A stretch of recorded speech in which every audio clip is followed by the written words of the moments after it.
7ই জানুয়ারি নেতাই শহীদ দিবস। এই উপলক্ষে নেতাইয়ে শহীদদের প্রতি শ্রদ্ধা জানাতে উপস্থিত হলেন বিরোধী দলনেতা শুভেন্দু অধিকারী। উল্লেখ্য, শুভেন্দুর এই নেতাইয়ে আসার বিষয় নিয়ে জল কোর্ট পর্যন্ত গড়িয়েছিল। যদিও অবশেষে হাইকোর্টের নির্দেশে ঝাড়গ্রামের নেতাইয়ে এসে উপস্থিত হলেন বিরোধী দলনেতা। এইখানে মানুষ নেই, আমাকে হাইকোর্টে যেতে হয়েছে। লজ্জা লাগে ঝাড়গ্রাম পুলিশ এখানকার এসপি একজন ডিএসপি কে 2 দিন কোর্টে পাঠিয়েছেন, যাতে সেখানে বলা হয়েছে নেতাই শহীদ পরিবার, আহত ব্যক্তি এবং গ্রামবাসীরা আমাকে নাকি চায় না। আবার পরের দিন হিয়ারিং এ 2 জন শহীদ পরিবার এবং 8 জন আহত গুলিবিদ্ধ কোর্টে গেছিল। মহামান্য এত বিশেষ করে পুলিশের চাপ, ঢুকতে দেব না। মহামান্য আদালতের কাছে আমি কৃতজ্ঞ, আমাকে একা আর আমার মন্ডল প্রেসিডেন্ট অনুপ দুজনকে অ্যালাউ করা হয়েছিল। শুভেন্দু অধিকারী এখানে এসে শহীদ বেদিতে মাল্যদান করে শ্রদ্ধা জানান। পাশাপাশি হাইকোর্টের অনুমতি নিয়ে 1 ঘণ্টার জন্য নেতাইয়ে আসেন শুভেন্দু অধিকারী। নেতাইয়ে নিহত ও আহতদের পরিবারের কাছে যান শুভেন্দু অধিকারী এবং তাদের সঙ্গে কথা বলেন। পাশাপাশি নেতাই শহীদ দিবসের দিন বিকেল 5টার পরে বিরোধী দলনেতা তথা শুভেন্দু অধিকারী নেতাই শহীদ মঞ্চে আসেন। সেখানে তিনি শহীদ মঞ্চে গঙ্গা জল ও কাপড় দিয়ে ধুয়ে মুছে মাল্যদান করেন। তারপর ধূপকাঠি জ্বালিয়ে তিনি ওইখানে আহত ও নিহতদের পরিবারকে কিছু আর্থিক সাহায্য ও বস্ত্র দান করেন। 2011 সাল থেকে নেতাই গণহত্যা এবং গণহত্যায় নিহতদের পরিবার এবং আহতদের পাশে থাকা আমার সীমিত ক্ষমতার মধ্যে আমি করে এসেছি। আমাকে 22 সালে হাইকোর্টের নির্দেশ সত্ত্বেও ঢুকতে দেয়নি 4000 পুলিশ, মমতা পুলিশ। 23 সালে আমি সংঘাতে যাইনি, আমি ডেট বদলে গান্ধীজির তিরোধান দিবস 30 জানুয়ারি সেই দিন আমি নেতাই গ্রামে শহীদ তর্পণ করে গেছি পরে এসে। এবারে আমি আমাদের দলের পক্ষ থেকে এখানে মন্ডল সভাপতি হাইকোর্টে গেছিলেন, কারণ পুলিশ লিখে জানিয়ে দিয়েছিল 6 আর 7 তৃণমূলের বিপ্লব হবে নেতাই গ্রামে, তাই আর কাউকে দেওয়া যাবে না। খুব কায়দা করে সব করেছে। নেতাই শহীদদের ছবি নেই, মমতার ছবি ছিল। ওখানে তৃণমূলের নেতারা ভাষণ দিয়েছে, প্রধানমন্ত্রীকে গালাগালি করেছে, আমার নাম না করে গালাগালি করেছে, অনেক কথা বলে গেছে। পুরো রাজনৈতিকভাবে করেছে। 4 লক্ষ টাকা খরচ করেছে, 61টা গাড়ি ভাড়া করেছে। তারপরেও লোক সংখ্যা হলো 230, তারপরেও 230।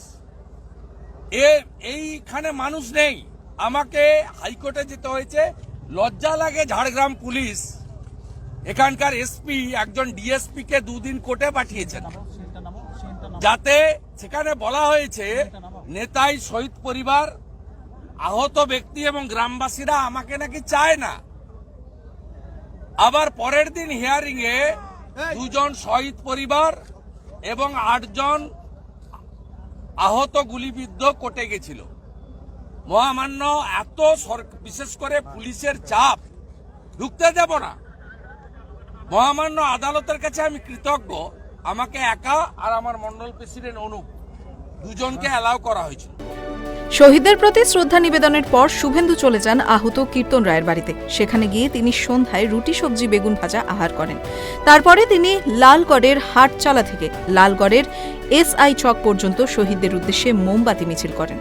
এই দিনের সমস্ত কর্মসূচি সম্পন্ন করার পর সাংবাদিকদের মুখোমুখি হলেন শুভেন্দু অধিকারী এবং চড়া গলায় সাংবাদিকদের প্রত্যেক প্রশ্নের জবাব দিলেন।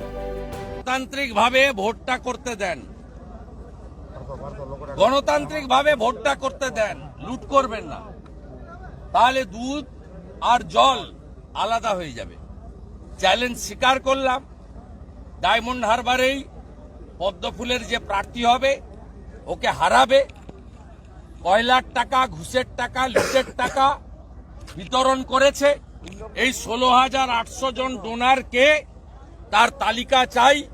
তালিকা না চাইলে ইনকাম ট্যাক্সকে দাবি করব যে এরা ফেক ডোনার, আর্টিফিশিয়ালি বানানো ডোনার, না কয়লা বালি মদ বিক্রির টাকা, ডিয়ার লটারির টাকা, তার তথ্য অনুসন্ধান করে it's a big financial scam, it's a one type of bribe to the voters, যেটা ভারতীয় আইনে কখনোই স্বীকৃত নয়, যে নিজের কনস্টিটিউয়েন্সি ভোটারদেরকে এইভাবে লাগাতার ঘুষ দেওয়ার যে প্রথা, ইটস এ ভেরি অ্যালার্মিং।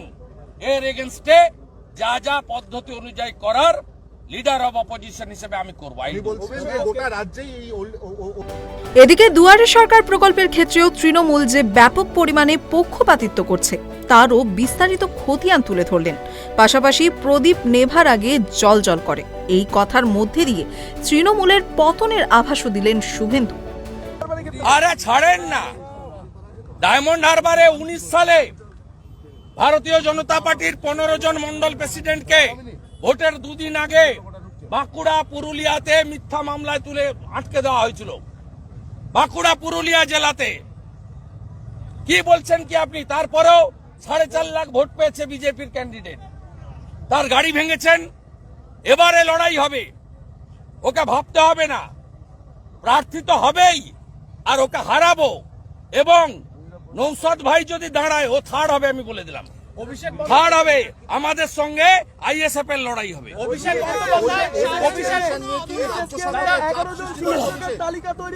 রাজ্য সরকারের চাপ সৃষ্টি করছে পেনশন নিয়ে। না না, সব গোটা।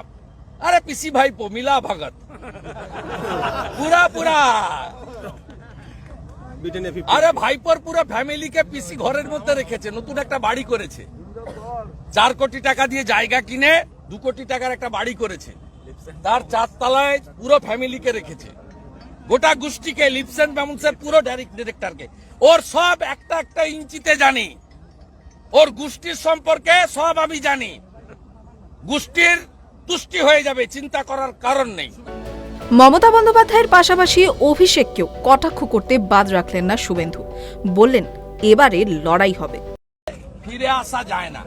আমরা নেতাই দিবস করছি, নেতাইতে ফুলকুমারী মাইতি, গীতালি আদক, আরতি মণ্ডল, সরস্বতী ঘোড়াই, সৌরভ ঘোড়াই, শ্যামানন্দ ঘোড়াই, ধ্রুব গোস্বামী, ধীরেন সেন, অরূপ পাত্রদের যারা খুন করেছে, এই যে সিপিএম অফিস, এই অনুজ পান্ডে, ডালিম পান্ডে, ফুল্লরা মণ্ডল, অশ্বিনী চালক, খলিলউদ্দিন, এদেরকে নিয়ে ব্রিগেড করছে। এই খুনিদেরকে পশ্চিমবাংলার লোক আর ফিরিয়ে আনবে না, নিশ্চিন্তে থাকুন। এখানে কুস্তি আর দিল্লিতে দোস্তি। মীনাক্ষী বলছে চোর, আর মীনাক্ষীর জ্যাঠা সীতারাম ইয়েচুরি চোরের সঙ্গে বসে কফি খাচ্ছে। এদিকে 7ই জানুয়ারি ডিআইএফওয়াই নেত্রী মীনাক্ষী মুখার্জির নেতৃত্বে আয়োজিত হয়েছিল ব্রিগেড সমাবেশ। সেই নিয়েও সুর চড়ালেন বিরোধী দলনেতা। মীনাক্ষীকে চোর আখ্যা শুভেন্দুর।